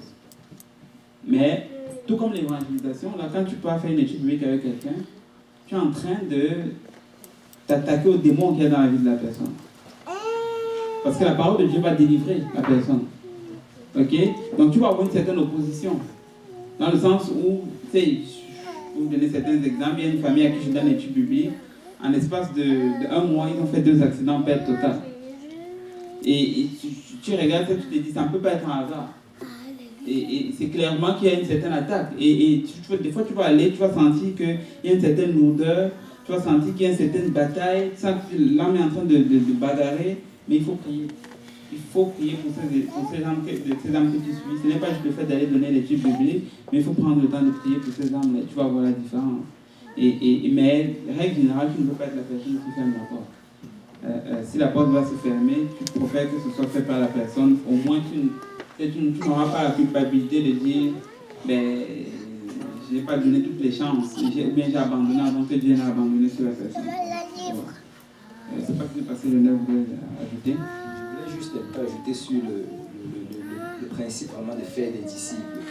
Parce que c'est ça que le Seigneur Jésus a demandé qu'on fasse. Il a dit, allez faire des disciples. Comme le pasteur Achille a dit, tu ne peux pas faire des disciples sans d'abord l'évangélisation. L'évangélisation, c'est juste annoncer la bonne nouvelle. Juste quand tu vois quelqu'un, tu lui dis, tu lui partages ton témoignage, après tu lui dis qu'il a besoin de se repentir, d'être baptisé au nom de Jésus, de recevoir le nom du Saint-Esprit. Mais après cela maintenant, c'est vraiment là que le vrai travail commence.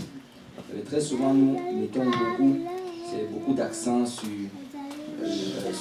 gagner des âmes. C'est-à-dire amener quelqu'un, on fait la personne se baptiser. C'est bien, on doit se réjouir dans cela. Mais on doit réaliser que ça, ce n'est pas la fin, mais c'est le commencement. Tu sais, je lisais un livre justement où on parlait de ça, et on montrait que le terme « gagner des âmes », c'est une connotation vraiment qui pointe vers la fin. Parce que quand tu as gagné, c'est fini. Tu vois? Donc on dit « j'ai gagné une âme », ça veut dire que c'est fini. Mais faire des disciples, ça montre sur la continuation. On continue à faire. Et vraiment, le Seigneur nous a appelés à faire des disciples. Donc, quand la personne était baptisée, tu sais, quand la personne sort de l'eau, c'est là que le vrai travail commence, en fait. Et l'illustration qu'on fait souvent, c'est comme si quelqu'un est nouveau, comme si tu viens de donner naissance à quelqu'un, et après tu te réjouis avec toute la famille. Après, tu ouvres la porte de ta maison, tu le mets dehors, tu refermes la porte. C'est cela. Parce que si la personne se baptise, dès qu'il passe, on se réjouit et c'est fini. C'est que c'est littéralement ce qu'on a fait. Vous savez, le Seigneur Jésus, il a fait des disciples. Pendant 3 ans et demi, il a marché avec les 12 personnes. Et faire des disciples, ça mène dans cette dimension-là. C'est-à-dire, tu dois prier pour la personne chaque jour. Si tu donnes une étude biblique à quelqu'un, tu dois prier pour lui chaque jour. C'est ton bébé spirituel. Quand la personne n'est pas à l'église, c'est toi la première personne qui doit savoir qu'elle n'est pas venue. Et tu dois l'appeler pour savoir pourquoi elle n'est pas venue. C'est vraiment un principe où tu suis la personne. C'est comme si tu avais reçu un bébé et que tu dois prendre soin du bébé jusqu'à ce que le bébé grandisse. Il peut y arriver, tu sais, à un certain moment, la personne par elle-même commence à prendre ses distances. Tu pries pour la personne, tu essaies de l'exhorter, tu fais tout ce que tu veux. Mais si à un moment, elle s'en va, tu ne peux rien y faire. Tu vas t'occuper d'un autre bébé. Et alors que tu t'occupes d'un autre bébé, tu sais, peut-être qu'un jour, cet autre bébé-là va revenir. Mais on doit vraiment penser dans le processus que je suis en train de faire des disciples. Ça a pris, d'où je faisais les calculs avec Saint Michel l'autre jour, ça a pris 3 ans et demi pour le Seigneur Jésus-Christ pour faire les 12 disciples. Et bon, je ne sais pas, dans ma tête, je me fais les calculs. 3 ans et demi divisé par 12, ça fait environ 4 à 6 mois par personne. Et ça, c'est un peu le temps qu'on donne sur l'étude biblique à quelqu'un. Donc, vraiment, c'est investir sur quelqu'un pendant un bon 4 à 6 mois, vraiment continuer à le suivre. Moi, je crois que pendant ce temps-là, si l'investissement est constant avec la prière, on va voir le fruit. Mais comme le pasteur Achille le disait tantôt, la personne qui a mené la personne au Seigneur, c'est un peu comme la personne qui l'a gagné dans le Seigneur. Mais tu sais, si tu l'as gagné, assure-toi de ne pas juste perdre la personne après qu'il soit baptisé. Donc, assure-toi vraiment de trouver, c'est sur la personne jusqu'à ce que tu trouves une mère porteuse. Et tu lui dis, écoute, pardon, enseigne-lui l'étude biblique. Et tu t'assures que la personne fasse l'étude biblique. Tant que tu n'as pas trouvé la mère porteuse, ne l'abandonne pas devant la porte de la maison. Gloire au Seigneur. Ah. Vous avez qui?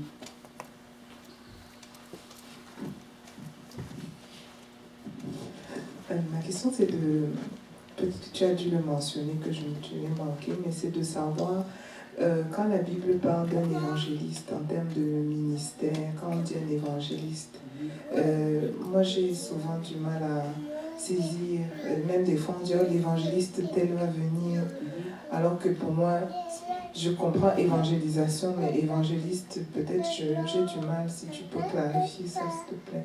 Oui, je vais commencer un élément de réponse, puis les personnes pourront compléter. C'est sûr que ce dont on est en train de parler ici, puis justement je le voyais un peu quand je préparais mes notes, bien évidemment il y a une différence entre ce ministère-là et ce dont nous sommes en train de parler ici. Là, parce que lui, évidemment, tout le monde n'est pas évangéliste, au sens de ministère d'évangéliste, mais nous sommes tous appelé à évangéliser. Et maintenant, la différence, si tu veux, entre un évangéliste là, et un pasteur, mettons, c'est que le pasteur, lui, va être le berger de l'église. Ok? Donc, quand on dit qu'on va faire venir un évangéliste, l'évangéliste, c'est qu'il a comme particularité, c'est que lorsqu'il va prêcher, ben, il va booster les gens. Tu vois un peu? Donc, il va encourager les gens, essayer de challenger les gens. Donc, il va essayer de donner un boost, en réalité, à l'église. Et il y en a qui ont littéralement cet appel, qu'ils n'ont pas nécessairement une église qu'ils prennent soin, mais le Seigneur les utilise pour aller d'église en église, pour voyager dans les églises et encourager les gens. Donc c'est ça en fait la différence entre les deux. Et évidemment, ce dont on est en train de parler ici, là, c'est tout simplement le fait d'évangéliser. Je ne sais pas si ça répond un peu, mais je ne sais pas si le pasteur vous ajouter quelque chose. En fait, je me rappelais juste ce que le pasteur Woodward, une fois nous avons enseigné, et bon, il mentionnait justement le fait que bon, le pasteur c'est le berger, mais l'évangéliste, bon, aujourd'hui ici en Amérique du Nord, on a un peu une nouvelle définition de l'évangéliste, et c'est lui-même qui a adressé cela.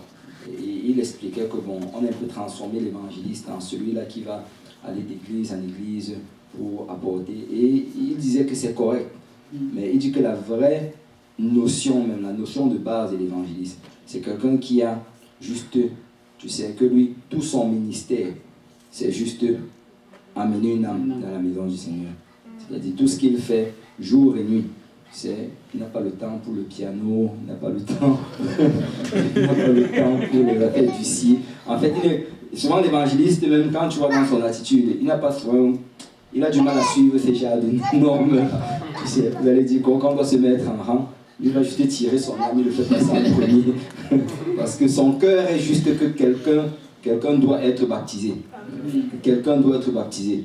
Et quand il reste à l'église comme ça, il n'y a pas de baptême, il est malade. Tu sais. Et en fait, c'est vrai. C'est un peu comme le pasteur. Lui, son cœur est juste, ses brebis doivent grandir. Ses brebis doivent être à l'abri des loups. Tu sais. Donc vraiment, quand ça devient le ministère, là, c'est le style que c'est un peu dans cette dimension-là. L'évangéliste, il évangélise. Il évangélise. Mais, maintenant, l'affaire, c'est que nous avons tous été appelés à faire des disciples. Et dans le processus de faire des disciples, ben, il y a l'évangélisation. Tu sais. Donc, nous tous, nous sommes appelés d'une certaine manière à évangéliser. Peut-être pas dans la même dimension qu'un évangéliste, tu sais, mais nous devons tous, et souvent, même à Saint-Michel, j'essaie de sortir avec eux. Même comme bon, je sais que je ne vais pas être aussi efficace qu'eux, mais tu sais, juste le fait de pouvoir sentir de nouvelles brebis, c'est juste le fait de pouvoir, parce que regarde, quand tu fais cela, ça change toute ta perspective. Tu marches avec le Seigneur. Quand tu vas évangéliser, ta vie de prière change. Amen. Ta vie de prière change complètement. En fait, tu réalises en fait que j'ai besoin de Dieu. Quand tu rencontres quelqu'un qui veut te frapper avec le bâton, là, tu réalises que j'ai besoin de Dieu. Ça transforme absolument tout et c'est indispensable pour notre croissance spirituelle.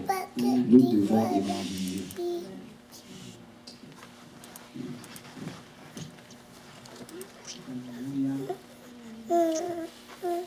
Je pense que ça a qu'il n'y a plus de questions. Donc, merci beaucoup à tout le monde. Je ne sais pas si on peut s'élever et dans ce moment pour les Seigneurs, un peu avant de faire la parole. Alléluia.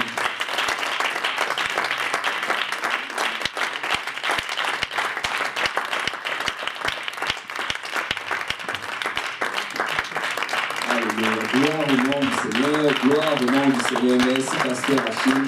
Alléluia.